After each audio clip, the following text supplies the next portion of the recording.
भारत माता की जय। भारत माता की जय। भारत माता की जय। वंदे मातरम। वंदे मातरम। वंदे मातरम। नेताजी जय। नेताजी अमर। नेताजी अमर। सबसे पहले मैं नेताजी स्मृति संसद को ये कार्यक्रम करने और मुझे बुलाने और नेताजी के जन्म स्थान का दर्शन करने के लिए धन्यवाद देता हूं कि आपने मुझे बुलाया, दर्शन कराया और इतने सारे देशभक्तों से मिलवाया। तो इसलिए मैं आपका हार्दिक अभिनंदन करता हूं। मंच पर उपस्थित सज्जन शर्मा जी, मानस रंजन पांडा जी, किशन जी भरतिया जी, शंभुनाथ गोयनका जी और सामने उपस्थित बड़ी संख्या में आए बंधुओं बहनों, मैं आप सबको प्रणाम करता हूं। और यहां आने की मुझे बहुत खुशी है, बहुत खुशी है, लेकिन थोड़ा दुख भी है। मैं लगभग 1 घंटे रहा नेताजी के सदन में। निकलते समय मैंने अपने मन की पीड़ा उस रजिस्टर पे लिखा है। खुशी इस बात की है कि मुझे नेताजी के जन्म स्थान का दर्शन करने, उनको समझने, उनके बचपन की चीजों को देखने का अवसर मिला। लेकिन दुख इस बात का है, इतना बड़ा महामानव, इतनी बड़ी विभूति, इतना बड़ा दार्शनिक, इतना बड़ा योद्धा, उसके जन्मस्थान की यह हालत है। बहुत तकलीफ, बहुत तकलीफ।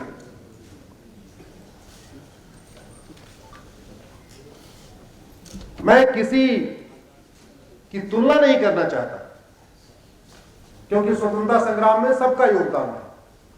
गांधी जी का भी योगदान था, नेहरू जी का भी था, पटेल साहब का भी था, डॉक्टर अम्बेडकर का भी था, सबका था। लेकिन आज इस मैं पवित्र भूमि से आज के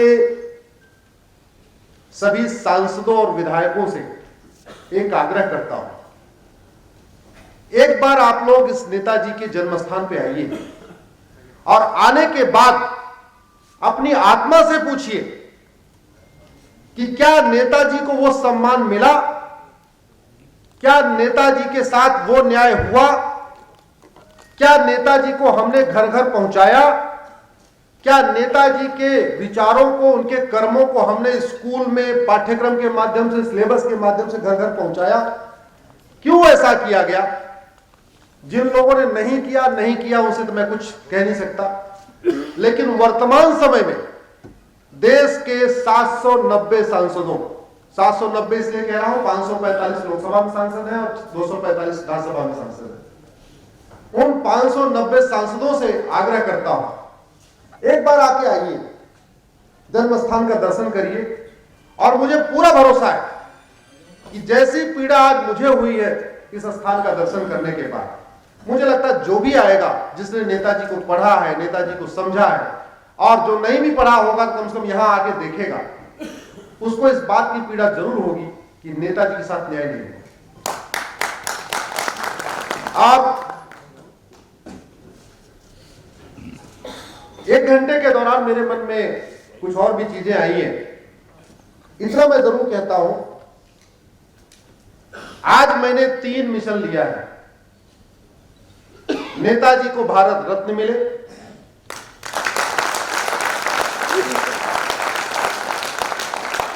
नेताजी की एक यहां विशालकाय स्टैच्यू लगे और कटक रेलवे स्टेशन का नाम नेताजी सुभाष चंद्र बोस के नाम पर रखा है। और इन 3 कार्यों के लिए मैं अपनी यथाशक्ति, जो भी मेरे पॉलिटिकल कनेक्शन है और जरूरत पड़ी, वैसे ऐसे विषयों पे पीआईएल नहीं होती है, लेकिन नेताजी का मैटर एक्सेप्शनल केस है, ये मैं अगर जरूरत पड़ी तो कोर्ट में जाके जजों को भी बताऊंगा कि ये कोई सामान्य मानव नहीं, महामानव के लिए हम यहां पे कुछ मांगने आए हैं। तो मुझे पूरा भरोसा है अगर विधायिका कार्यपालिका अपना काम नहीं करेगी तो न्यायपालिका अपना काम जरूर करेगी, ये मैं आप लोगों से वादा करता हूं।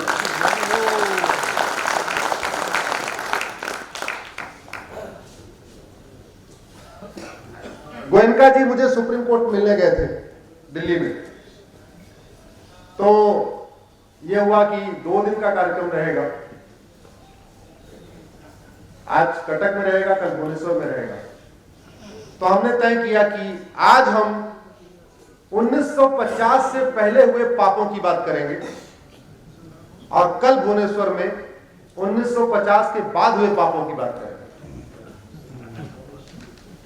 आज हम बात करेंगे उन कानूनों की जो अंग्रेजों ने बनाया था देश को लूटने के लिए, देश को बांटने के लिए, देश को तोड़ने के लिए। और कल भुवनेश्वर में बात करेंगे 1950 के बाद आजादी के बाद की सरकारों ने जो संसद में महापाप किया है, देश को लूटने के लिए, देश को बांटने के लिए, देश को तोड़ने के लिए। कल उसमें भुवनेश्वर में बात करेंगे। तो इसलिए आज बात करते हैं अंग्रेजी कानून। मैं कानून का विद्यार्थी हूं और हो सकता है मेरी अपनी अलग तरीके की समझ हो, लेकिन मैं कुछ आप लोगों से पूछूंगा तो आप लोग उत्तर जरूर देना और आप इतना तेज उत्तर देना कि आपका उत्तर यहां तक आ जाए, इस माइक तक आना चाहिए। एक नाई बहुत अच्छा हो, सोच उसकी बड़ी अच्छी हो, लेकिन उसका उस्तरा और उसकी कैंची खराब हो, वो अच्छा बाल काट सकता है क्या? एक मिस्त्री की सोच बहुत अच्छी हो, लेकिन उसकी कन्नी मसूली जिससे वो दीवार जोड़ता है, अगर वो खराब हो, अच्छी दीवार जोड़ सकता है क्या? एक डॉक्टर बहुत अच्छा हो, उसकी सोच भी अच्छी हो, डॉक्टर चाहता भी हो कि बीमारी ठीक हो जाए, लेकिन उसके ऑपरेशन थिएटर का सामान अगर घटिया हो, ऑपरेशन सफल हो सकता है क्या? उसी तरीके से देश का शासक, राज्य का शासक कितना ही अच्छा हो, चूंकि देश में कानून का राज है, तो जब तक कानून अच्छा नहीं होगा तब तक राज। बहनें बैठी हुई हैं, इनको बहुत अच्छा खाना बनाना आता हो, आता ही है, लेकिन अगर इनके किचन का सामान ठीक नहीं होगा, तेल मसाला ठीक नहीं होगा, अच्छा भोजन बनाना नामुमकिन है। मानते हैं कि नहीं? तो वैसे ही भारत में किसी पॉलिटिकल पार्टी का राज नहीं है, भारत में किसी नेता का राज नहीं है, भारत में मुख्यमंत्री प्रधानमंत्री का राज नहीं है। भारत में किसका राज है? कानून का। और यह कानून ही घटिया है। अरे अगर सीमेंट बालू ही खराब होगा तो अच्छा घर कैसे बनेगा? आर्किटेक्ट अच्छा भी हो तो क्या हुआ, मिस्त्री अच्छा भी हो तो क्या हुआ, अगर सीमेंट बालू सरिया ही घटिया है तो अच्छा भवन कैसे बनेगा? और पिछले 75 सालों से हमने कभी इस दिशा में काम नहीं किया। मैं सुप्रीम कोर्ट में पीआईएल करते करते एक बार तो ऐसा लगा शायद अब कुछ बदलेगा नहीं, लेकिन जब मैं पूरी तरीके से ऐसे निराश होने लगा तो देखा फिर बदलाव शुरू हो गया। फिर मुझे लगा अब सुप्रीम कोर्ट के अलावा थोड़ा सुप्रीम कोर्ट के बाहर भी चलना पड़ेगा। वो इसलिए चलना पड़ेगा क्योंकि भारत में लोकतंत्र नहीं है, भारत में भीड़ तंत्र है। भीड़ इकट्ठा होगी तो सुप्रीम कोर्ट का फैसला बदल दिया जाएगा, और भीड़ इकट्ठा नहीं होगी तो संविधान में लिखी हुई बात भी लागू नहीं होगी। 5 बार सुप्रीम कोर्ट का फैसला पलटा गया, 5 के 5 बार या तो भीड़ आई या भीड़ के आने की आशंका थी। 125 बार संविधान बदला गया, उसमें से 75 बार या तो भीड़ आई या भीड़ के आने की संभावना थी। और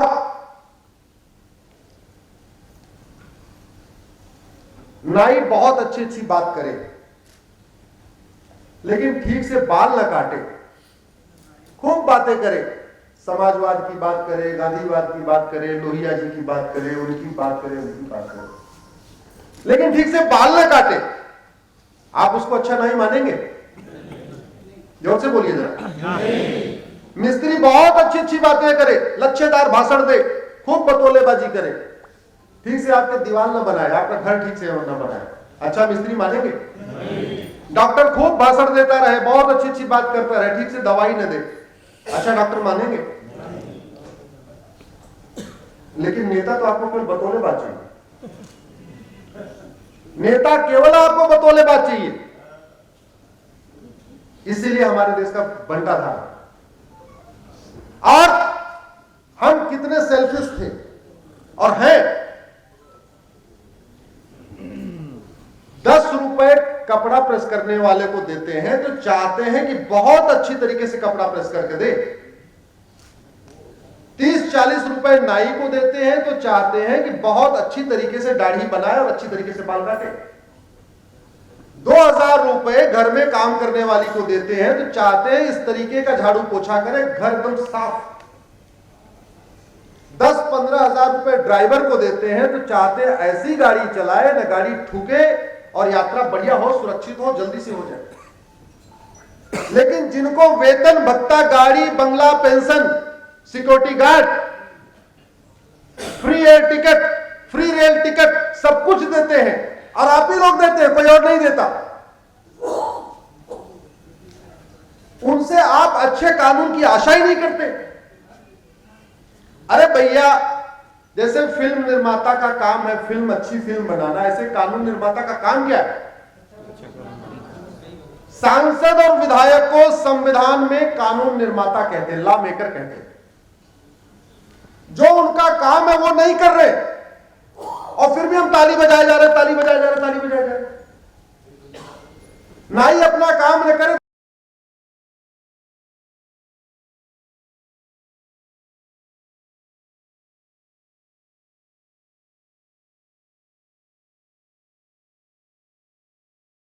और सबसे खास बात, बाल बनवाते समय जाति वाला नाई नहीं चाहिए, अच्छा वाला नाई चाहिए। घर में कपड़ा झाड़ू पोछा के लिए अपने जाति वाली काम वाली नहीं चाहिए, अच्छी काम वाली चाहिए। ड्राइवर देखते समय अपनी जाति वाला ड्राइवर नहीं चाहिए, अच्छा वाला ड्राइवर चाहिए। डॉक्टर में अच्छा डॉक्टर चाहिए, जाति वाला हो चाहे ना हो, लेकिन सांसद विधायक अपनी जाति वाला चाहिए। दोस्त कौन है? जोर से बोलिए, दोषी कौन है? महाभारत के दौरान जब युद्ध की ठंड गई तो विदुर जी ने एक सवाल पूछा कृष्ण से। आपको याद होगा महाभारत में बाद में वो विदुर जी के यहां भोजन करने गए तो विदुर जी ने भगवान कृष्ण से कहा कि केशव, युद्ध तो हो रहा हो, मतलब ठंड गई होगा, एक का राज जाएगा, दूसरे को राज मिलेगा, लेकिन जिसमें लाखों सैनिक मारे जाएंगे इनको क्या मिलेगा? और ऐसा नहीं कि केवल कौरव साइड वाले सैनिक मारे जाएंगे, पांडव साइड वाले भी तो मारे जाएंगे। जरा जोर से बोलिए, मारे जाएंगे नहीं जाएंगे? भगवान कृष्ण ने बहुत अच्छा जवाब दिया। काश हमने घर घर गीता का पठन पाठन किया होता और गीता में भगवान के कृष्ण के उस जवाब को अपने जीवन में अपना के पॉलिटिक्स में अपना इंटरेस्ट किया होता, शायद हमारा भारत विश्व गुरु हो गया होता। भगवान कृष्ण ने कहा, विदुर जी, ये जो मारे जाएंगे इनका दोष ये है कि ये लाक्षागृह पे भी मौन थे। ये युद्ध क्रीड़ा पे भी मौन थे, और आज जब युद्ध की ठन गई है तब भी ये मौन है, इसलिए इनको कोई नहीं बचा सकता। दुर्भाग्यवश पहले हम राजाओं के गुलाम थे, अब हम पॉलिटिकल पार्टियों के गुलाम हैं। पहले हम राजाओं के गुलाम थे, अब हम नेताओं के गुलाम हैं। हम कहते हैं हम देशभक्त हैं। आप में से मैं बहुत, देखो मुझे कड़वा बोलने की आदत है, पीछे तक भाई मीठा झूठ तो रोज परसा जाता रहता है। लोगों को शुगर हो गया है अभी। यहां बैठे हुए सारे लोग राष्ट्रभक्त हैं। आप में से बहुत सारे लोग सांसद विधायक से मिलते भी होंगे, कुछ लोग केवल फोटो खिंचवाने के लिए मिले होंगे, कुछ लोग अपने काम के लिए मिले होंगे। राष्ट्र की समस्याओं की चर्चा करने के लिए कितने लोग हैं? कोई नहीं। कितने लोग मिले कि घटिया कानूनों को बदलो? अरे अगर बीमारी ठीक नहीं हो रही है तो डॉक्टर का काम क्या है? दवा को बदल देना। आपके घर में अगर किसी की तबीयत खराब हो जाएगी, एक डॉक्टर को दिखाओगे, उससे इलाज नहीं होगा तो डॉक्टर बदलोगे, फिर नहीं इलाज होगा तीसरा डॉक्टर के पास जाओगे, फिर नहीं इलाज होगा चौथे डॉक्टर के पास जाओगे। लेकिन अगर सारे डॉक्टर वही दवा देते रहेंगे तो किसी डॉक्टर को तो बोलोगे भैया हम तो 4 डॉक्टर बदल लिए, दवा तो बदल ही नहीं रही है। बीमारी डॉक्टर बदलने से ठीक नहीं होगी, बीमारी दवा बदलने से ठीक होगी। और दवा का मतलब कानून। हम पिछले 75 साल से डॉक्टर बदलते रहे, डॉक्टर बदल के खुश होते रहे, नया डॉक्टर नया डॉक्टर नया डॉक्टर। हमने कभी दवा बदलने के लिए एफर्ट ही नहीं किया। अब ये बताइए, 10-15 हजार रुपए ड्राइवर को देते हैं तो बड़ा हिसाब मांगते हैं, कैसी गाड़ी चला रहा है कैसी नहीं चला रहा। 2-3 हजार रुपए काम वाली को देते हैं तो बड़ा हिसाब मांगते हैं, कैसा काम कर रही है कैसा नहीं। और जो आपके पैसे से चार्टर्ड प्लेन में घूमते हैं, जो आपके पैसे से मर्सिडीज खरीदते हैं, जिनका डीजल भी आपके पैसे से भरा जाता है, जिनके पीछे 10 सिक्योरिटी गार्ड की जो सैलरी है वो आपके पैसे से आती है, जिनके पीछे पूरा महकमा चलता है वो आपके पैसे से चलता है, उससे भी पूछना कुछ ड्यूटी है कि नहीं है कि बीमारी तो ठीक ही नहीं हो रही है। आज तक कभी घूसखोरी के ऊपर संसद विधानसभा में चर्चा हुई क्या? जोर से बोलिए जरा। घूसखोरी से पूरा देश परेशान है कि नहीं? कभी चर्चा हुई? जमाखोरी पे कभी संसद विधानसभा में चर्चा? मिलावटखोरी संसद विधानसभा में चर्चा? कालाबाजारी संसद विधानसभा में चर्चा? अलगाववाद पे संसद विधानसभा में चर्चा? जोर से बोलिए। माओवाद पे संसद विधानसभा में चर्चा? नक्सलवाद पे संसद विधानसभा में चर्चा? धर्मांतरण पे संसद विधानसभा में चर्चा?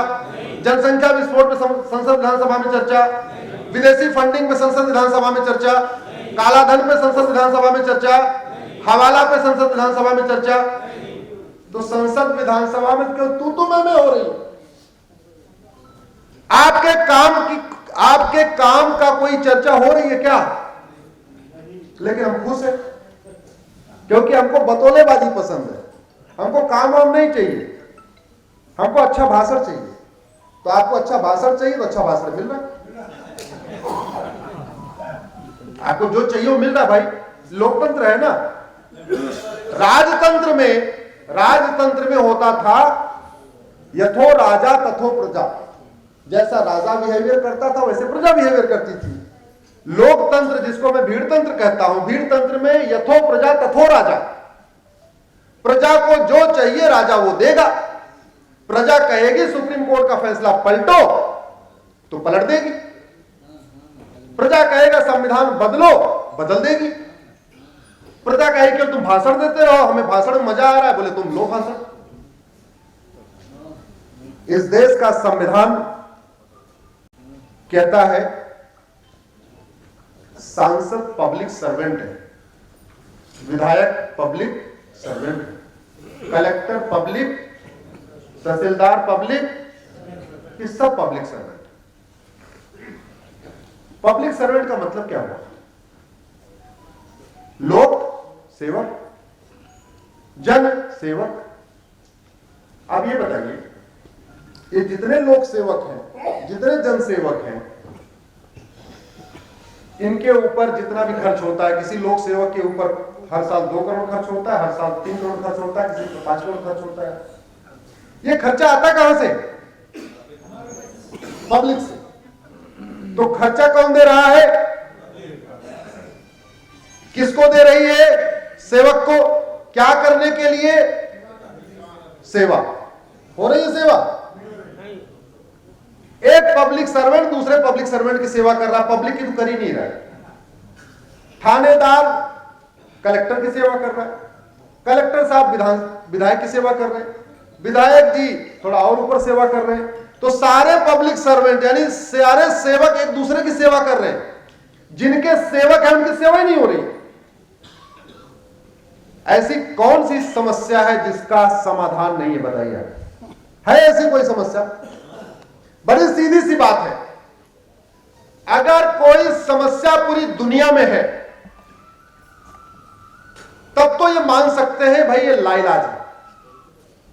अगर कोई बीमारी भारत में भी है, पाकिस्तान में भी है, दुबई में भी है, सिंगापुर में भी है, अमेरिका में भी है, ठीक है भाई ये लाइलाज बीमारी, इसका कोई इलाज नहीं हो सकता।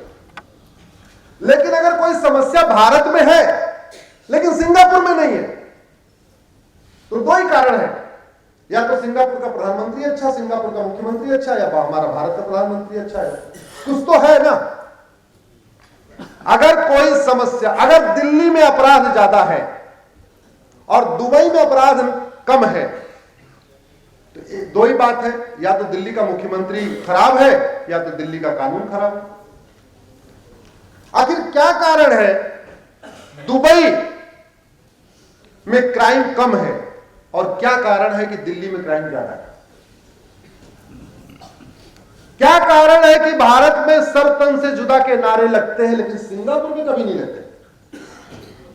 क्या कारण है भारत में नक्सलवाद चल रहा है, माओवाद चल रहा है, हमारे सैनिकों की हत्या भी हो रही है, लेकिन जापान में नहीं होता? क्या कारण है भारत में रोहिंग्या बांग्लादेशी घुसपैठिए आते हैं लेकिन बगल में भूटान में भी नहीं जाते? छोड़ दीजिए, मैं सिंगापुर और बाकी भूटान में भी नहीं घुसते हो।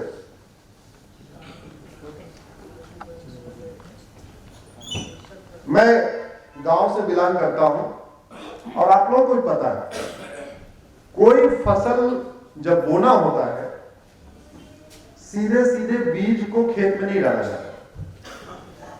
पहले जुताई, फिर गुड़ाई, फिर निराई, फिर खरपतवार की बिनाई, फिर भी खरपतवार बचा रहा तो फिर पेस्टिसाइड। जब खेत पूरी तरीके तैयार होता है तब जाके उसमें बीज बोया जाता है, तभी अच्छा बीज होता है कि नहीं? ऐसे ही होता। सीधे सीधे आप खेत में डाल दोगे, अगर जुताई गुड़ाई निराई नहीं करोगे तो बुआई करना बेकार हो जाएगा। हमने किसानों पे बहुत चर्चा किया इस देश में, लेकिन किसानों के इस मूल सिद्धांत पे चर्चा नहीं किया कि पहले बुआई के पहले जुताई गुड़ाई निराई जरूरी है। यानी नियम कानून ऐसा हो कि भारत तेरे टुकड़े करने वाले बाहर तो छोड़ो, कल्पना में भी न करें, मन में भी न सोचे।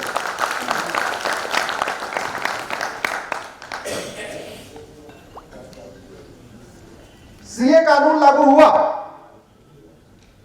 कानून बना, लागू नहीं हो पाया। क्यों? क्योंकि शाहीन बाग हो गया। ये जापान में शाहीन बाग क्यों नहीं होता? सिंगापुर में शाहीन बाग क्यों नहीं होता? इस देश में संविधान में लिखी हुई चीजें भी लागू नहीं हो पाई। क्यों? क्योंकि आशंका है कि लोग सड़क पर आएंगे विरोध करने के लिए।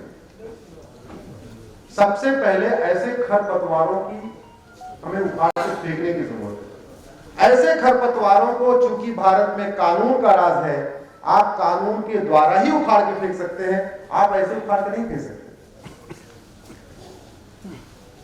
एक व्यक्ति आज भारत जोड़ रहा है, यात्रा चल रही है।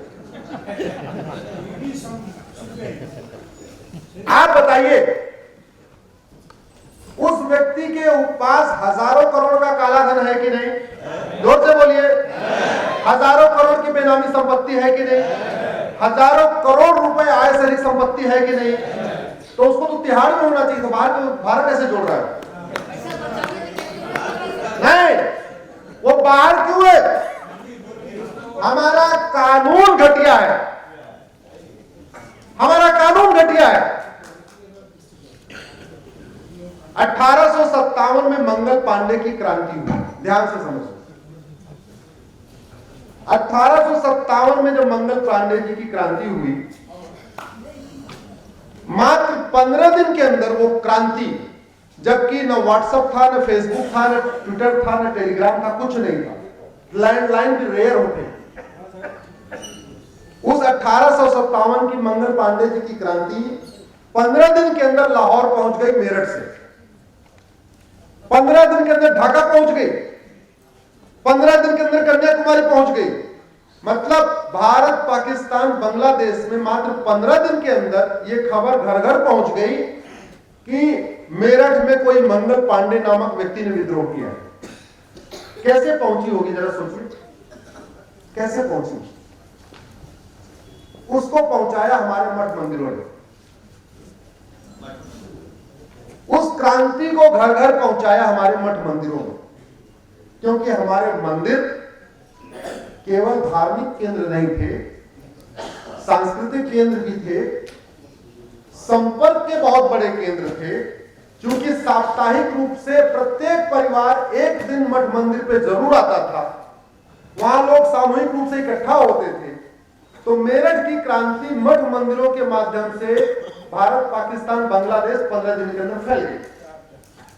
जब ये क्रांति फैल गई, फिर अंग्रेजों को समझ में आया अब यहां बचना बड़ा मुश्किल है। क्या करें? मैकाले 1835 में आ चुका था। उन्होंने बोला, मैकाले बेसिकली यहां पे 10 साल से गुरुकुल को बंद करके कॉन्वेंट स्कूल खोल रहा है। उन्होंने बोला, भाई जब यहां बचेंगे तब तो कॉन्वेंट स्कूल खोलेंगे, अभी तो यहां रुकना मुश्किल हो रहा है। अंग्रेजों ने एक लॉ कमीशन बनाया, लॉ कमीशन ऑफ इंडिया, जो आज भी चल रहा है। लॉ कमीशन का चेयरमैन बनाया मैकाले को, और मैकाले को बोला तुम ऐसे कानून बनाओ कि कानून बना के ही भारतीयों को गुलाम बना दिया जाए। कानून ऐसे बनाओ कि भारत को डिवाइड किया जाए और भारत पे रूल किया जाए। ध्यान रखिए, मोटिव क्या था? भारत पे राज करना। 3 साल मेहनत किया मैकाले ने। पहला जो कानून बनाया 1860 में, उसको कहते हैं इंडियन पिनल कोड, और वो आईपीसी आज भी चले। आज भी हमारे हर थाने में एक आईपीसी आपको मिलेगी, हर वकील के घर में एक आईपीसी मिलेगी, हर जज के घर में एक आईपीसी मिलेगी, district court, high court, supreme court में मैकाले द्वारा बनाई गई आईपीसी मिलेगी। और हमारा भारत आज उसी आईपीसी से चल रहा है। अगर वो आईपीसी भारत में अपराध कम करने के लिए बनाई गई थी, तो किसी अंग्रेज को सजा क्यों नहीं हुई? अगर वो आईपीसी वास्तव में भारत में भ्रष्टाचार, अपराध, भारत में लॉ एंड ऑर्डर मेंटेन करने के लिए बनाई गई थी, तो इस देश में पीड़ित कौन था? भारतीय। प्रताड़ित करने वाले कौन थे? गुंडागर्दी कौन करता था? तो सजा किसको मिलनी चाहिए थी, और मिली किसको? भारतीयों। अगर वो आईपीसी अच्छी थी तो कम से कम जलियांवाला बाग में गोली चलवाने वाले सैंडर्स को सजा हुई हो। अगर वो आईपीसी अच्छी थी, लाल बाल पाल को लाठियों से पीटने वाले को सजा हो। सजा तो भगत सिंह को हुई, सुखदेव को हुई, राजगुरु को हुई, सावरकर को हुई। इसका मतलब बहुत सीधी सी बात है, वो कानून अंग्रेजों ने केवल डिजाइन किया था भारत को रूल करने के लिए। जब आईपीसी बन गई तो अंग्रेज संख्या में बहुत कम थे। उनको लगा कि अब हमने ये बता दिया, ये देशद्रोह है, ये अपराध है, ये ऐसे करना, ये है, 5 से ज्यादा आदमी इकट्ठे हो जाओगे 144 लग जाएगी, फला फला फला सब कर दिए। उनको लगा इनको पीटेगा कौन, लाठियों से पीटेगा कौन। अगला कानून बनाया 1861 में, उसको कहते हैं पुलिस एक्ट। और हमारे भारत की पुलिस आज भी उसी 1861 कानून से चल रही है। तो चूंकि कानून अंग्रेजों का है तो अंतर पुलिस में कोई नहीं आया। छोटा सा अंतर आया, जो पुलिस पहले अंग्रेजों के इशारे पे नाचती थी अब वो सत्ता के इशारे पे नाचती। न वो पहले जनसेवक थी न अब आज भी जनसेवक। पहले भी वो वायसराय के कहने पे एफआईआर दर्ज करती थी, आज के डेट में मॉडर्न जो वायसराय उनके कहने पे एफआईआर दर्ज करती। अंतर नहीं है। पहले भी वो उसकी जो पेमेंट थी वो भारतीय देते थे, आज भी उस पुलिस की पेमेंट भारतीय दे रहे हैं। न पहले वो जनता की सेवा करती थी ना जनता की सेवा करती थी। इतने अंतर है। फिर उन्होंने तीसरा कानून बनाया 1863 में।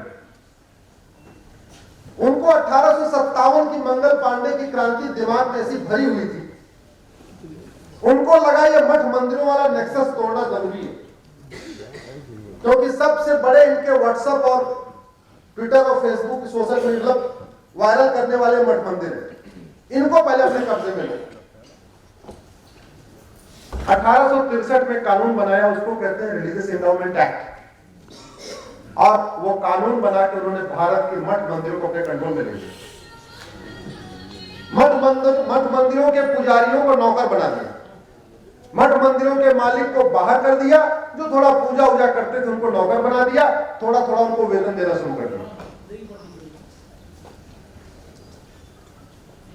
आज जरूरत थी 1950 में, और अगर नेताजी भारत के प्रधानमंत्री होते तो सबसे पहला काम वो घटिया अंग्रेजी कानूनों को खत्म करते। अंग्रेजों ने तो एक कानून बनाया, हमारे बाद की सरकारों ने 34 और कानून बना दिया। तो टोटल मठ मंदिरों को कंट्रोल करने के लिए 35 कानून हो गए। आज की डेट में 4 लाख मठ मंदिर सरकार के कंट्रोल में है। एक भी मजार, एक भी दरगाह, एक भी चर्च, एक भी मस्जिद सरकार के कंट्रोल में है। आज की डेट में सरकार मठ मंदिरों से 1 लाख करोड़ रुपए लेती है। कितना बोलिए? लेकिन किसी चर्च, दरगाह, मस्जिद से 1 रुपए भी नहीं। मठ मंदिरों को कंट्रोल करने के लिए 35 कानून हैं। चर्च, दरगाह, मस्जिद, मजार को कंट्रोल करने के लिए एक भी कानून नहीं। मुंबई का सिद्धि विनायक मंदिर सरकार के कंट्रोल में है, वहीं बगल में हाजी अली की दरगाह सरकार के कंट्रोल में नहीं है। राजस्थान का पुष्कर मंदिर सरकार के कंट्रोल में, बगल अजमेर शरीफ की दरगाह सरकार कंट्रोल में नहीं। चढ़ावा तो दोनों जगह आता है भाई। वैष्णो देवी मंदिर सरकार के कंट्रोल में, हजरतबल की दरगाह सरकार के कंट्रोल में नहीं। आकापुरी का मंदिर सरकार के कंट्रोल में, उड़ीसा के कोई एक चर्च सरकार के कंट्रोल में नहीं। अगर ये 4 लाख मठ मंदिर फ्री हो जाए तो 4 लाख नए गुरुकुल बन सकते हैं। ये 4 लाख मठ मंदिर फ्री हो जाए तो 4 लाख नई गौशाला बन सकती है। ये 4 लाख मठ मंदिर फ्री हो जाए, 4 लाख नई व्यायामशाला बन सकती है, 4 लाख नई योगशाला बन सकती है, 4 लाख नई आयुर्वेदशाला बन सकती है, 4 लाख नए बारात घर बन सकते हैं। और उन बारात घरों में कम से कम गरीब कन्याओं का विवाह हो सकता है, जिनको आज डेट में पैसा देके 10-20 हजार देके कन्वर्ट कर दिया जाता है। तो हमारा धर्मांतरण रुक सकता है। उन 35 कानूनों को मैंने सुप्रीम कोर्ट में चैलेंज किया हुआ है। सुप्रीम कोर्ट में सुनवाई चल रही है। अभी 2-3 याचिकाएं और भी आ गई है, तो अभी टोटल 4 याचिकाएं हो गई हैं। लेकिन मुझे दुख इस बात का है कि इस देश में सैकड़ों महामंडलेश्वर, कोई जगत गुरु है, कोई महामंडलेश्वर है, कोई कुछ है, कोई कुछ है, सबसे पहले उनको आना चाहिए। वो इसलिए नहीं आए कि उनको ज्ञान ही नहीं है कि कानून बना के काम चल रहा है, और ज्ञान इसलिए नहीं है क्योंकि कभी संसद विधानसभा में घटिया कानूनों पे चर्चा की, तो दोषी वो है। जब ये भी बन गया, उसके बाद कई सारे और कानून बने। एक बड़ा खतरनाक कानून बनाया 1894 में अंग्रेजों ने, लैंड एक्विजिशन एक्ट।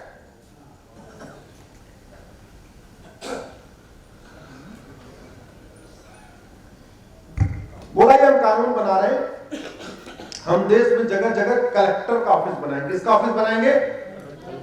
कलेक्टर मतलब कलेक्ट करने वाला। क्या कलेक्ट करने वाला? माल पानी। माल पानी कलेक्ट करने वाला हम ऑफिस बनाएंगे, वहां कलेक्टर बैठाएंगे। उन मक्कारों ने इतने शातिर दिमाग के साथ काम किया, लेकिन उन मक्कारों को क्या कहूं, हमारे बाद वालों ने उसको ठीक नहीं किया। जहां उनको 5 एकड़ जमीन चाहिए होती थी, वो 50 एकड़ एक्वायर कर लेते थे। कलेक्टर का ऑफिस बनाने के नाम पे, सिविल लाइन बनाने के नाम पे। पूरे भारत में जितनी सिविल लाइन बनी है, पता नहीं यहां है कि नहीं है, लेकिन पूरे देश में जहां जहां सिविल लाइन है वो 1894 के कानून के द्वारा ही बनी है। उनके लिए जो जमीन एक्वायर की गई, वो 1894 के कानून को यूज करके की गई। उन्होंने क्या किया, 5 एकड़ चाहिए थी जमीन, 50 एकड़ एक्वायर किया। बाकी का जो एक्स्ट्रा 40 एकड़ 45 एकड़ था, मैं तो एग्जांपल देके बता रहा हूं, उसको उन्होंने चर्च को दे दिया या मिशनरीज को दे दिया। इसलिए पूरे भारत में आपको जहां सिविल लाइन मिलेगी, वहां आपको चर्च जरूर मिलेगा, और वहां उस सिविल लाइन का जमीनों का सबसे ज्यादा जो बड़ा मालिक है वो चर्च है या मिशनरीज है। 99 ईयर पे वो जमीनें 99 ईयर की लीज भी दी गई। तो 1895, 1896, 1897, 1894 से 1900 के बीच में वो सारी जमीनें पूरे देश भर की उन्होंने चर्च को दे दिया, मिशनरीज को दे दिया। 99 ईयर की लीज पे दिया और मात्र 1 रुपए किराए पे दिया। उन सबका 2000 आते आते सबका टाइम ओवर हो चुका है। अब आप लोग बताइए, 99 साल की लीज पे दिया, पहली बात तो उनको देने का अधिकार नहीं है। वो होते कौन है यहां की जमीन ले और उठा के बांट दे विदेशियों को। और अगर चलो दे भी दिया, तो आजादी के बाद इस देश की सरकारों का क्या कर्तव्य है? राज्य सरकारों का क्या कर्तव्य? नहीं, लीज तो पूरी हो गई, मैं कह रहा हूं 2000 में लीज भी पूरी हो गई। या तो उस जमीन को आप जिसके परिवार से एक्वायर की गई थी उसको दे दीजिए, नहीं देना है तो सरकार अपने पास ले ले, गवर्नमेंट हॉस्पिटल बना ले, गवर्नमेंट स्कूल बना ले, पुलिस लाइन बना ले। बेचारे पुलिस वालों के लिए ढंग से कमरा नहीं है, उनके लिए कम से कम कुछ हॉल वाल बना ले, डॉक्टर्स कुछ भी कर सकती है। लेकिन ये हुआ नहीं। जानते हैं क्यों नहीं हुआ? क्योंकि इसमें संसद विधानसभा में चर्चा ही नहीं हुई। चर्चा नहीं हुई तो आम जनता को पता नहीं चला। इसमें तो मीडिया में भी नहीं चर्चा होती।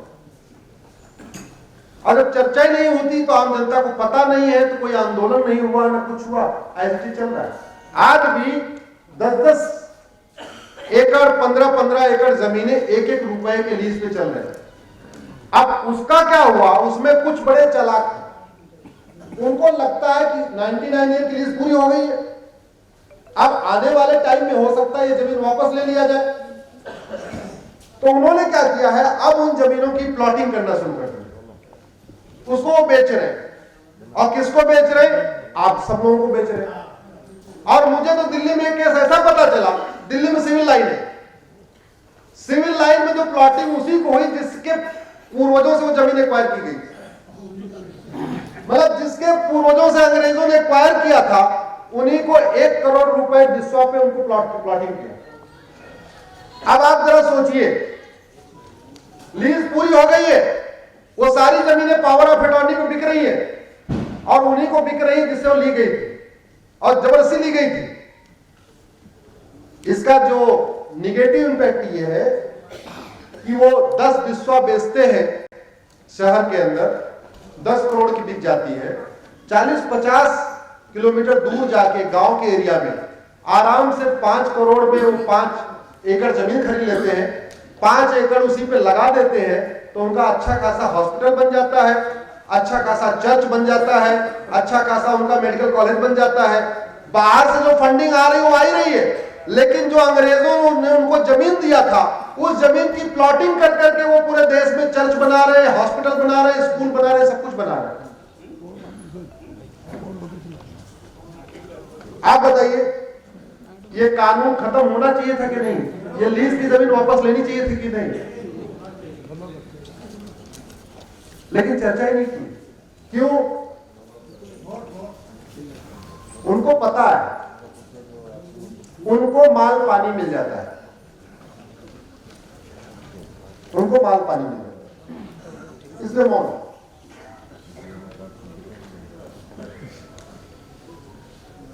मुझे लगता है कि इस विषय पे गंभीरता के साथ चर्चा की जरूरत है। इस विषय को आज मैंने नेताजी के जन्मस्थान पर इसलिए आप लोगों के बीच में रखा है क्योंकि यहां से ज्यादा मुझे पवित्र भूमि आज की डेट में भारत में कोई नजर नहीं है। मैं पुरी होके आया, पुरी में मुझे जितना खुशी मिली, जितनी शांति मिली, उतना हर्ष मुझे नेताजी की भूमि पे आकर मिला कि कम से कम एक व्यक्ति जिसने, एक महामानव जो यहां पैदा हुआ, उसने भारत के बारे में इतना किया, उसको अगर नेताजी प्रधानमंत्री होते तो सबसे पहला काम, ये 222 कानून की लिस्ट है मेरे हाथ में, 222 कानून है, अभी चल रहे हैं, आज भी थाना, तहसील, जिला सब कुछ इन्हीं कानून से चल रहा है। और इनको बदलने की कोई लागत है क्या? जरा जोर से बोलिए। हाईवे बनाने में लागत आती है, एयरपोर्ट बनाने में लागत आती है, विकास के सारे काम करने में लागत आती है, कानून बनाने में कोई लागत आती है क्या? लेकिन बदला नहीं। क्यों नहीं बदला गया? आवाज क्यों नहीं उठाई? हमें नहीं। और ज्ञान क्यों नहीं है? क्योंकि जिनको ज्ञान करवाना था उन्होंने चर्चा नहीं किया, जिनको ज्ञान करवाना था उन्होंने चर्चा नहीं किया। हम 1947 में आजाद हुए, हम अंग्रेजों के गुलाम थे, चीन जापान का गुलाम था। हम 1947 में आजाद हुए, चीन हमसे 2 साल के बाद आजाद हुआ, 1949 में। 1949 में चीन आजाद हुआ, 1950 में उसने जापान का नामो निशान मिटा दिया चीन से। जापानियों के नाम पे 1 साल के अंदर जितने सड़क, मोहल्ले, गलियां बनी थी सब खत्म कर दिया उन्होंने।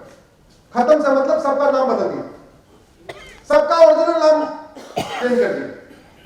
हम आजादी के 75 साल बाद भी औरंगजेब रोड, बाबर, हुमायूं, तुगलक, गोरी, गजनी, औरंगजेब, फिर अंग्रेजों के बहुत सारे, 1000 के आसपास सड़क, मोहल्ले, गलियां मुगलों के नाम पे हैं, लगभग 500 सड़क, मोहल्ले, गलियां अंग्रेजों के नाम पे। क्या हमारे देश में महापुरुषों की कमी है? हमारे देश में तो अगर आप ढंग से ढूंढिए, आपको हर जिले में एक ऐसा व्यक्ति मिलेगा जो इतिहास पुरुष है, हर जिले में 1-2 मिल जाएगा। हमने उनको स्थान नहीं दिया, हमने उनके नाम पर सड़क, मोहल्ले, गलियां नहीं बनाई, हमने बनाई तो चूंकि ये काम किसका था? ये काम किसका था? सड़क, मोहल्ले, गलियों का नाम बदलना सरकारों का। सरकारों ने क्यों नहीं किया? सरकारों ने इसलिए नहीं किया कि जनता ने मांग नहीं उठाई। मैं आज नेताजी के जन्मस्थान से एक गंभीर मांग करता हूं सरकार से, उड़ीसा सरकार से भी मांग करता हूं, सारी राज्य सरकारों से मांग करता हूं, आप एक रीनेमिंग कमीशन बनाइए, पुनः नामकरण आयोग, एक आप कमीशन बनाइए अपने अपने राज्य में कमीशन बैठाइए। ये देखिए कौन से ऐसे हैं जो विदेशी नाम पे सड़क मोहल्ले गलियां हैं, उनको दुरुस्त करिए, उनका नामकरण भारतीयों पे करिए, जो उनके ओरिजिनल नेम थे उन पे कर दीजिए, नहीं तो वर्तमान समय में भी आपको बहुत सारे वहां पे इतिहास पुरुष मिले, उनके नाम पे कर दीजिए। चीन के महाशक्ति बनने का जो सबसे पहला उसने स्टेप लिया कि उसने गुलामी के निशाने मिटा दिए। अपने आने वाली पीढ़ियों को उसने गुलामी का इतिहास पढ़ाया ही नहीं। उसने अपना वो इतिहास पढ़ाया जो उसके लिए अच्छा था। हमने नहीं पढ़ाया।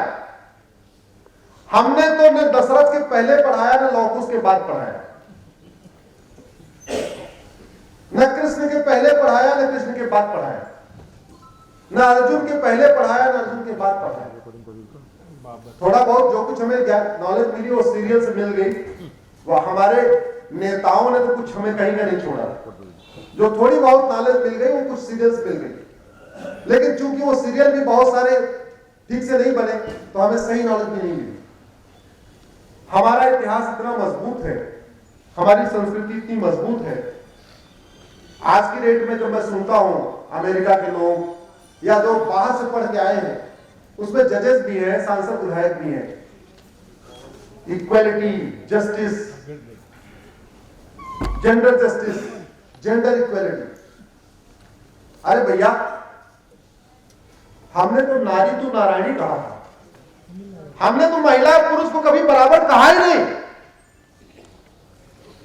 तुम तो कहते हो महिला पुरुष बराबर है, हम तो कहते थे नारी तो। हमने किसी त्योहार पे किसी बालक की पूजा नहीं किया, हमने तो नवरात्र में कन्याओं की पूजा की। तुम हमें सिखा रहे हो कि क्या होता है जेंडर जस्टिस, जेंडर इक्वलिटी। हमारा इतिहास, राजकुमारों का नाम कभी किसी राज्य पे नहीं था, लेकिन राजकुमारियों का नाम राज्य पे था। यह हमारा इतिहास है। गंधार की राजकुमारी गंधारी, कुंतल की राजकुमारी कुंती, कौशल की राजकुमारी कौशल्या, सौमित्र की राजकुमारी सुमित्रा। हमारा तो ये इतिहास है। हमने राजकुमारों का नाम राज्य पे नहीं रखा, राजकुमारियों का नाम राज्य पे रखा। और हमें बता रहे हो जेंडर जस्टिस, जेंडर इक्वलिटी। हमें कह रहे हो कि लड़कियों को पढ़ाओ। अरे भैया, जब राजा कैकेय नरेश का युद्ध हो रहा था रावण से, राजा दशरथ भी गए थे कैकेय नरेश की तरफ से लड़ने। कैकेय को कहते हैं पेशावर।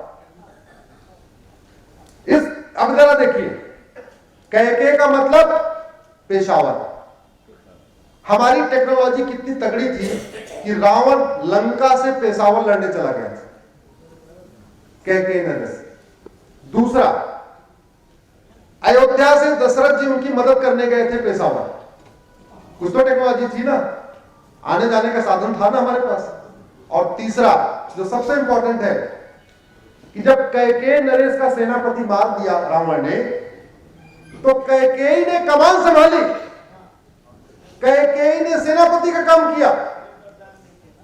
और जब रावण बहुत बुरी तरीके से दशरथ के ऊपर टूटा, तो कैकेयी ने दशरथ जी की जान बचाई। उसके बाद विवाह हुआ। तो अगर हमारे देश में हमारी बेटियां पढ़ती नहीं थी तो वो सेनापति काम कैसे कर दिया उन्होंने? युद्ध के मैदान में रावण से भिड़ने के लिए कैकेयी सेनापति का काम कर रही थी। इसका मतलब हमारी बेटियां केवल शास्त्र ही नहीं पढ़ती थी, शस्त्र की भी शिक्षा लेती थी।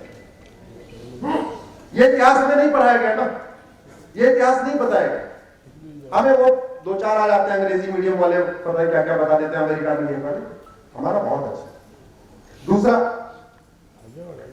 अगर इस देश में पहले 5 लोग मिलके 2-3 घंटे के अंदर मुकदमों का समाधान कर देते थे, तो वो न्यायिक व्यवस्था अच्छी थी? या डिस्ट्रिक्ट कोर्ट में 10 साल, हाई कोर्ट में 10 साल, सुप्रीम कोर्ट में 10 साल वही मुकदमा चलता है, ये न्यायिक व्यवस्था अच्छी? जोर से बोलिए जरा। जिन विवादों का समाधान गांव के 5 लोग बैठ के कर देते थे, उन विवादों का समाधान ऑक्सफोर्ड में पढ़े हुए लोग 30 साल में करते हैं। 10 साल हाई कोर्ट, 10 साल सुप्रीम कोर्ट, 10 साल डिस्ट्रिक्ट कोर्ट। तो न्यायिक व्यवस्था कौन सी अच्छी है? लेकिन हमने कभी इस पर रिसर्च ही नहीं की। मैं बार बार कहता हूं, भारत के पुराने वैभव को प्राप्त करना है, सबसे पहले गुलामी की निशानी मिटाइए, गुलामी के प्रतीकों को हटाइए, गुलामी के कानूनों को हटाइए, गुलामी के जितने भी सड़क मोहल्ले जो भी और सिंबल्स हैं उनको खत्म करिए और हमारी युवा पीढ़ी को हमारे प्राचीन गौरव के बारे में बताइए। अगर युद्ध के क्षेत्र में हमारे पास एक से बढ़कर एक महाराणा थे, युद्ध के क्षेत्र में हमारे पास हाथी जैसी ताकत रखने वाले योद्धा थे, तो हमारे पास शास्त्र में भी एक से बढ़कर एक, कवियों में भी एक से बढ़कर एक। तो हमें न विदेशी कविता पढ़ने की जरूरत है, न विदेशी न्यायिक सिस्टम की जरूरत है, न विदेशी हमें कानूनों की जरूरत है, न विदेशी हमें संस्कार की जरूरत है। और एक बार और, इस पूरी दुनिया में को अगर हम अशांति को रोकना चाहते हैं तो हमें फिर से अपनी गुरुकुल शिक्षा व्यवस्था के ऊपर आगे बढ़ना पड़ेगा। ये अपराध, बलात्कार, व्यभिचार जो बाकी दुनिया में समाज में समय चीजें फैली हुई है, उसका समाधान हमारी सनातन शिक्षा व्यवस्था है। अशांति, आत्महत्या, डिप्रेशन, ये इन सबका जो समाधान है हमारी सनातन से शिक्षा व्यवस्था है, सनातन हमारी पद्धति है, सनातन रीति रिवाज है। लेकिन इसको लागू करना भी किसकी ड्यूटी है? सरकार। और उनको इसी काम के लिए मिलता है। अगर आर्टिकल 14 कहता है equality before law, equal protection of law, और आर्टिकल 14 कहता है रूल ऑफ लॉ, इस देश को कानून के हिसाब से चलाओ, तो घटिया कानून से चलाओ कि अच्छे कानून से चलाओ? और घटिया कानून बनाने में जितनी लागत आती है, अच्छे कानून में उतनी लागत आती है। संसद विधानसभा के साथ उतनी देर चलेगा ना। दूसरी बात, अगर चलो इतना प्राचीन हमें चीजें नहीं पता, छोड़ देते हैं, ज्यादा रिसर्च क्यों कर रहे हैं? हमारे संविधान निर्माताओं ने संविधान बनाते समय 20 देशों का संविधान पढ़ा, 10 देशों के संविधान की तो कॉपी किया, ऑस्ट्रेलिया से कुछ लिया, अमेरिका से कुछ लिया, आयरलैंड से कुछ लिया, रूस से कुछ लिया, कनाडा से कुछ लिया। तो अगर हमारे संविधान निर्माताओं ने 10 देशों की बेस्ट प्रैक्टिस को शामिल किया अपने संविधान में, तो हम कानून में उन देशों की बेस्ट प्रैक्टिस को शामिल क्यों नहीं कर रहे? अपना घर बनाना होगा तो 10 आर्किटेक्ट से बात करेंगे, होगी नहीं? बात करते नहीं करते? अपना घर बनाना होगा तो 10 लोगों का घर देख के भी आएंगे और किसी एक घर की नकल नहीं करेंगे, क्योंकि अपना वाला घर सबसे बेस्ट बनाना, सर्वोत्तम बनाना है। इसलिए एक घर के ड्राइंग रूम की नकल करेंगे, दूसरे घर के बेडरूम की नकल करेंगे, तीसरे घर के किचन की नकल करेंगे, चौथे घर की कुछ और किचन बाथरूम की नकल करेंगे, और 10 घरों की बेस्ट करके एक अपना घर बनाएंगे। कानून निर्माण में क्या हम क्यों नहीं करते? कानून बनाते समय क्यों नहीं देख रहे हैं कि जो समस्या भारत में है सिंगापुर में नहीं है, तो लाओ सिंगापुर वाला कानून देख लें। अगर नक्सलवाद, माओवाद भारत में है, सिंगापुर में नहीं है, तो लाओ सिंगापुर वाला कानून तो देखें, आखिर वहां है क्यों नहीं? अगर सरतन से जुदा का नारा अमेरिका में नहीं लगता, तो एक बार देखें तो अमेरिका में आखिर ऐसा क्या चल रहा है कि वहां सरतन से जुदा का नारा नहीं लग रहा? अगर टुकड़े टुकड़े गैंग भारत में है, जापान में नहीं, तो देखना पड़ेगा ना कि आखिर वहां क्या ऐसी सिस्टम है। वहां समाज को सुधारने का 2 तरीका होता है। शिक्षा व्यवस्था ऐसी हो जो बच्चे को अच्छा इंसान बना दे, और कानून ऐसा हो कि तोड़ने के पहले 100 बार सोचें। 2 ही तरीका है ना। हमने शिक्षा व्यवस्था ऐसी किया कि बच्चा अच्छा इंसान बने, ना हमने कानून ऐसा बनाया कि तोड़ने के पहले 100 बार सोचे। एग्जाम्पल आपको देता हूं, इंडिया में इंडियन पिनल कोड चलता है, अमेरिका में फेडरल पिनल कोड चलता है, फेडरल पिनल कोड। भारत में किडनैपिंग की सजा मैक्सिमम 7 साल है, 3 से 7 साल, मिनिमम 3 ईयर, मैक्सिमम 7 ईयर। एक को किडनैप करो तो भी 7 साल, 2 को करो तो भी 7 साल, 5 को करो तो भी 7 साल, 10 को करो तो भी 7 साल। अमेरिका में किडनैपिंग की जो मिनिमम सजा 50 साल है, मैक्सिमम 100 साल है। और अगर एक को किडनैप किया तो 50 साल, 2 को किया 100 साल, 3 को किया 150 साल, 4 को किया 200 साल, 5 को किया 250 साल। अब बताओ किडनैपिंग कहां कम होगी? किडनैपिंग कहां कम होगी? अमेरिका में। तो इतनी सी बात हम अमेरिका सीख नहीं सकते क्या? हजारों करोड़ रुपए दे के वहां से मिसाइल खरीदते हैं, पता नहीं क्या क्या खरीदते हैं, आईफोन खरीदते हैं, लैपटॉप खरीदते हैं, सब कुछ खरीदते हैं वहां से। उनका कानून नहीं देख सकते, वो भी गूगल पे पड़ा हुआ है, वो भी गूगल पे पड़ा हुआ है।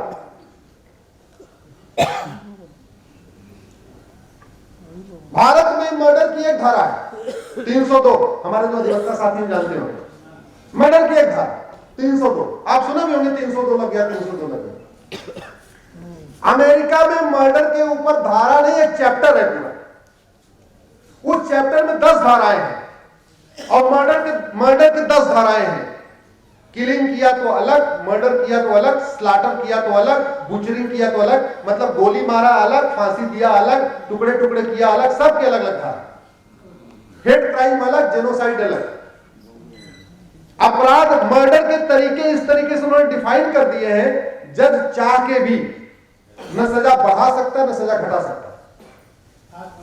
हाथ बंधे हुए, हम क्यों नहीं कर लेते भाई? ऐसा कौन सा सांसद है जिसके हाथ में आईफोन नहीं है? अमेरिका का आईफोन ले सकते हैं, अमेरिका कानून क्यों नहीं ले लेते? ऐसा कौन सा विधायक है जिसके पास आईफोन नहीं है, आईपैड नहीं है? आईफोन अमेरिका का, आईपैड अमेरिका का, जो अपने घर में सब चीजें सब अमेरिका की, और जो देश के कल्याण के लिए चाहिए वो अंग्रेजों वाला चलेगा, वो भी 1860 वाला। अगर आपके घर में बाउंड्री नहीं होगी तो आवारा पशु आएंगे कि नहीं आएंगे? जरा जोर से बोलिए, पीछे वाले।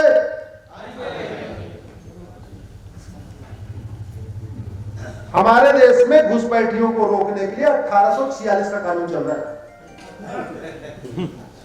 कब का चल रहा है? और घुसपैठिए आते जा रहे हैं, आते जा रहे हैं, आते जा रहे हैं, लेकिन 1846 कानून वही है। मेरी पीआई चल रही है, 2017 से चल रही है, जिसमें मैंने 2017 में आंकड़ों के साथ सुप्रीम कोर्ट को कहा था कि 5 करोड़ घुसपैठिए आ चुके हैं। और दुख इस बात का है, आज तक उड़ीसा की सरकार ने जवाब भी नहीं दिया। सारे राज्य सरकार उसमें पार्टी, बाकी और राज्य सरकारें ने भी नहीं दिया है। क्यों? 5 करोड़ घुसपैठिए 2017 में थे, 2023 आते आते उनके बच्चे भी पैदा हो गए होंगे, कुछ और भी आ गए होंगे, लेकिन आपने कभी सोचा घुसपैठ होती कैसे? कड़वी बात बताऊं क्या?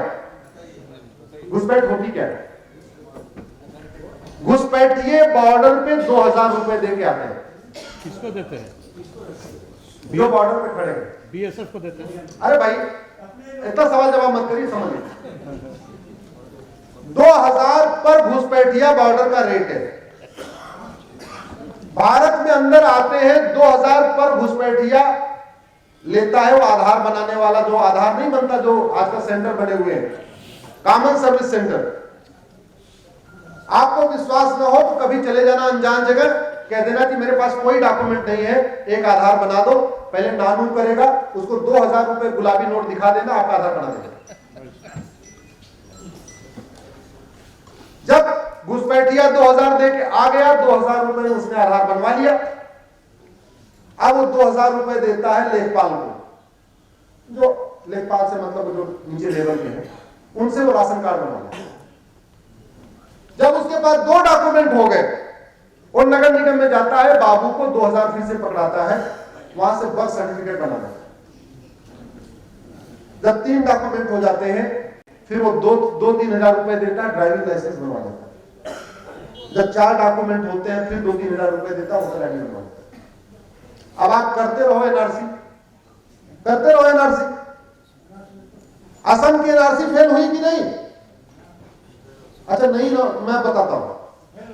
सर्बानंद सोनोवाल जो मुख्यमंत्री थे, उन्होंने पीआई फाइल किया सुप्रीम कोर्ट में जब वो मुख्यमंत्री नहीं थे कि भाई यहां बहुत घुसपैठ हो रही है, घुसपैठियों को आइडेंटिफाई करिए, निकालिए। सुप्रीम कोर्ट ने ऑर्डर कर दिया, ठीक है घुसपैठियों को आइडेंटिफाई करो, निकालो। तरुण गोगोई जो थे उस समय उनके पहले चीफ मिनिस्टर थे। जब पहली बार वहां पे रजिस्टर से ढूंढा गया तो 45 लाख घुसपैठिए निकले। कितने निकले? इस बीच इनका इकोसिस्टम बहुत तगड़ा है, बाहर से फंडिंग आती है, खाड़ी देशों से हवाला के जरिए मोटी फंडिंग होती है। इनके लिए 5-7 दिग्गज वकील खड़े हो गए सुप्रीम कोर्ट में, बोले नहीं जी देखो प्रोसीजर गलत है, ये गलत है, ये तो 20 साल से रह रहा था, ये तो 50 साल से रह रहा था, ये जो इसका नाम रजिस्टर में किया गया गलत है। ये सारा करने धरने में 1.5 साल बीत गया सुप्रीम कोर्ट में। उस 1.5 साल में उन्होंने जो आपको बताया, 2000 दे के आधार, 2000 दे के राशन कार्ड, 2000 दे के बर्थ सर्टिफिकेट, 2000 दे के ये 5-6 डॉक्यूमेंट बनवा लिए। 1.5 साल 2 साल बीत गया सुप्रीम कोर्ट में। जब सुप्रीम कोर्ट ने कहा नहीं आप भाई चलेगा, सुप्रीम कोर्ट ने ठीक कहा ऐसी बातें जो काम करो, एक बार दोबारा रीवेरीफाई कर लो। जब रीवेरीफाई करने गए तो कौन गए? लेखपाल कानून को। मैं ही नहीं कह रहा हूं सारे लेखपाल भ्रष्टी होते हैं, लेकिन अल्टीमेटली जो रजिस्टर द्वारा काम करते हैं वो नीचे लेखपाल पटवारी कानून को इस तरीके लोग करते हैं। जब वो दोबारा गए तो फिर से उनको 2-2 हजार रुपए पकड़ाए।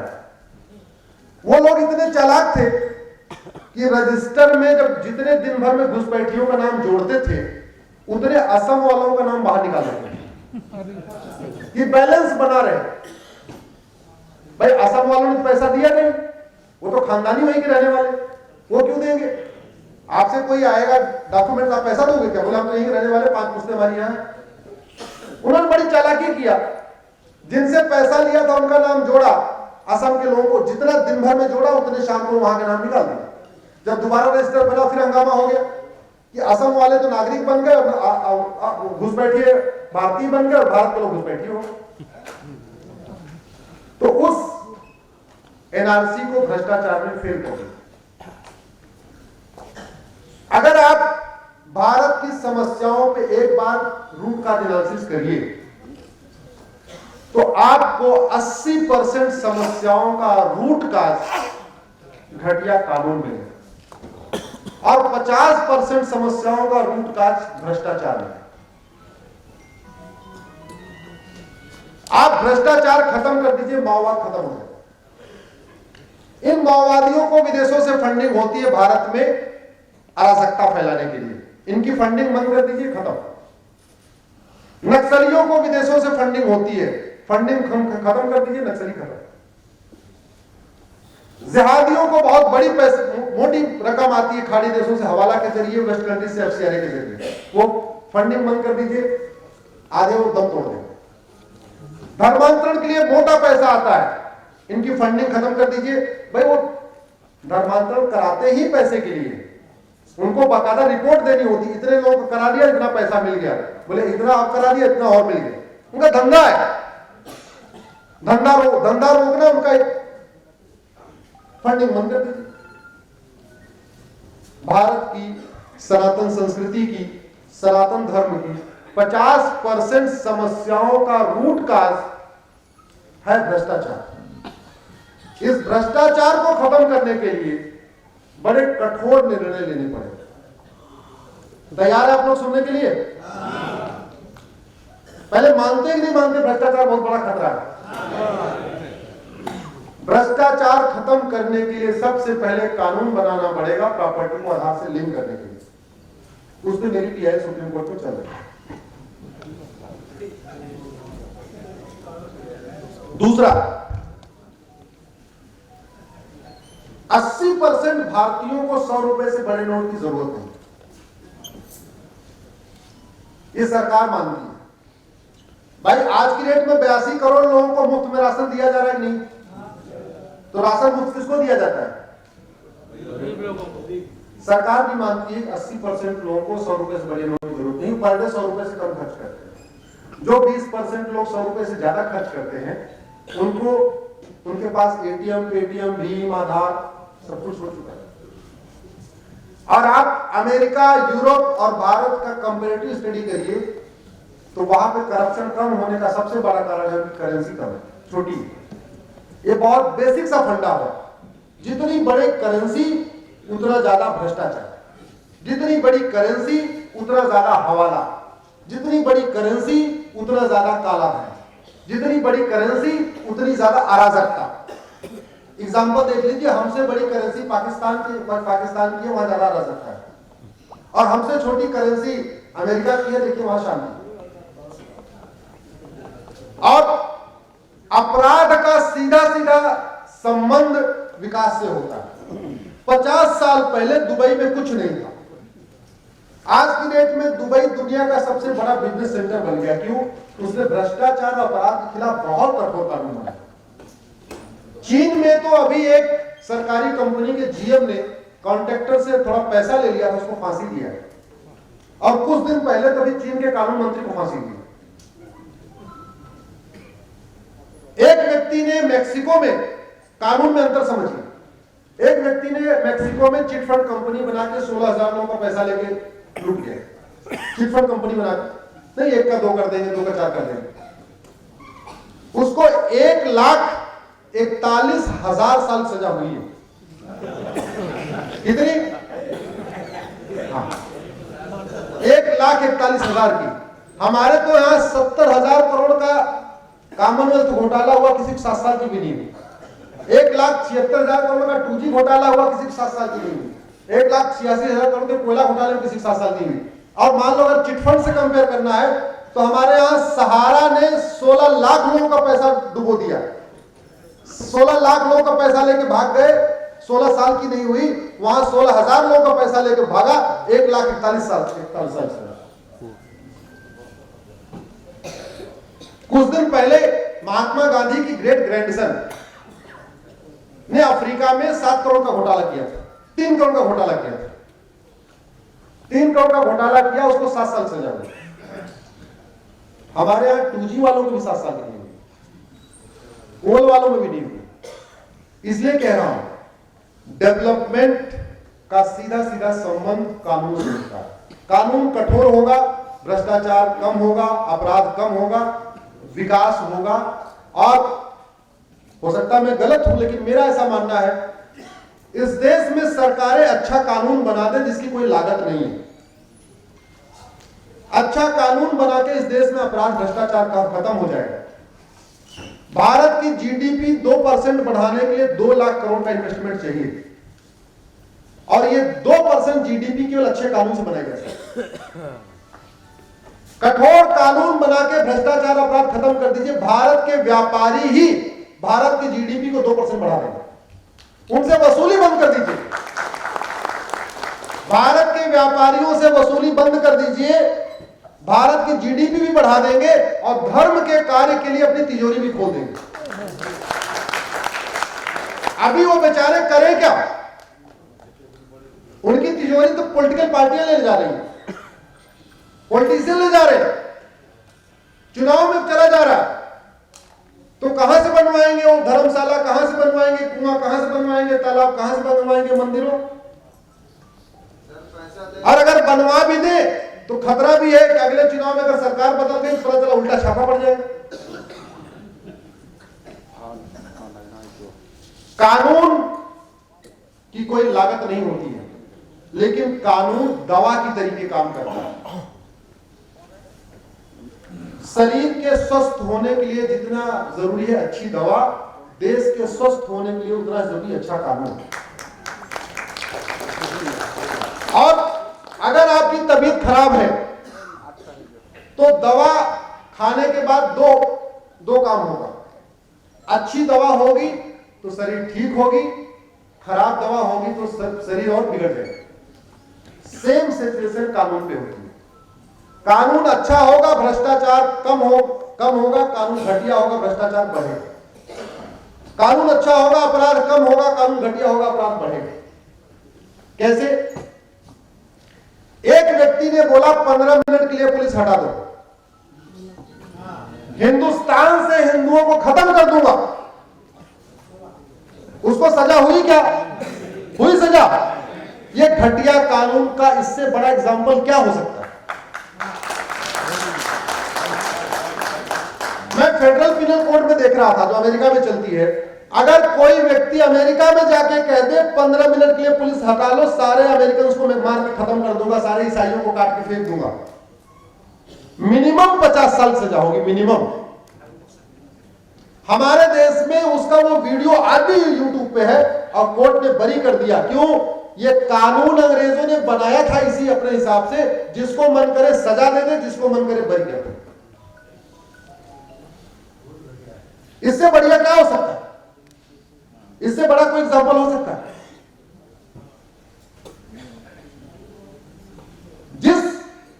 जो नूपुर शर्मा आज गुमनाम जिंदगी जी रही है, उससे पहले वाले ने क्या बोला था? याद है आपको?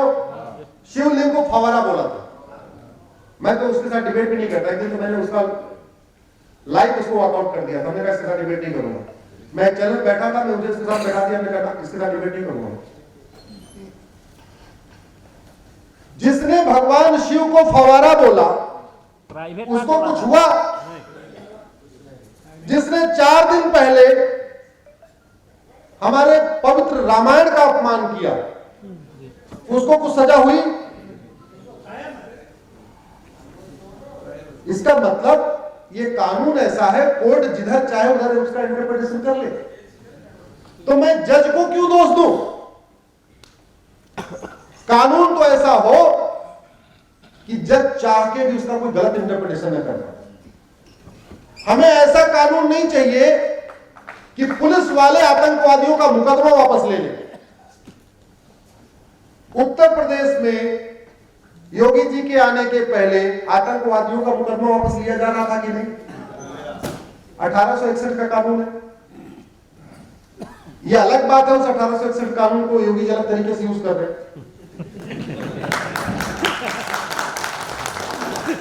लेकिन मेरा यह मानना है कि ऐसा नहीं होना चाहिए।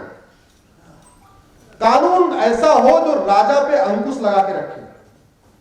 कानून ऐसा होना चाहिए जो तहसीलदार, थानेदार, हवलदार, कलेक्टर, कप्तान, चीफ सेक्रेटरी, होम सेक्रेटरी चाह के भी बहुत गड़बड़ न कर पाए। और आप ऐसा देख लीजिए, अगर आप लोगों को रिलेटिव्स बाहर रहते हो, सिंगापुर में, जापान में, अमेरिका में, फ्रांस में, से पूछिएगा। बाकी तो छोड़ दीजिए, हमारी बेटियां दिल्ली में रात को 11 बजे शॉपिंग करने से डरती हैं, दुबई में आराम से शॉपिंग करती है। क्यों?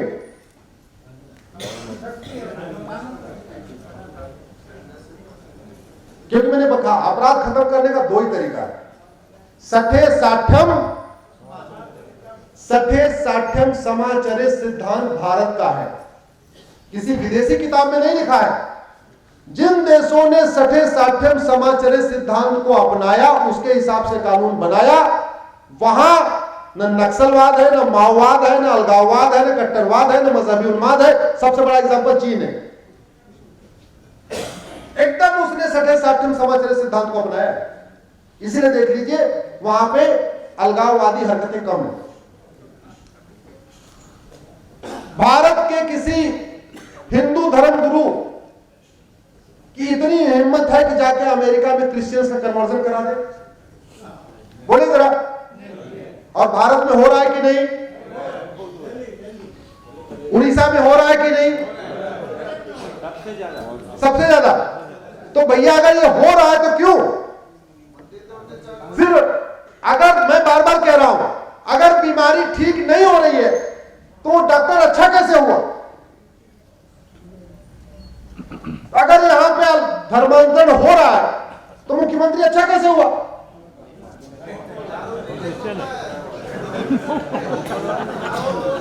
वो अच्छा नहीं हुआ ना, अच्छा नहीं हुआ। तो मैं केवल इतना कहना चाहूंगा, एक ये मुहिम है, हमने जो मुहिम शुरू किया है थोड़ी सी कठोर है, लेकिन आज इस धरती पे आके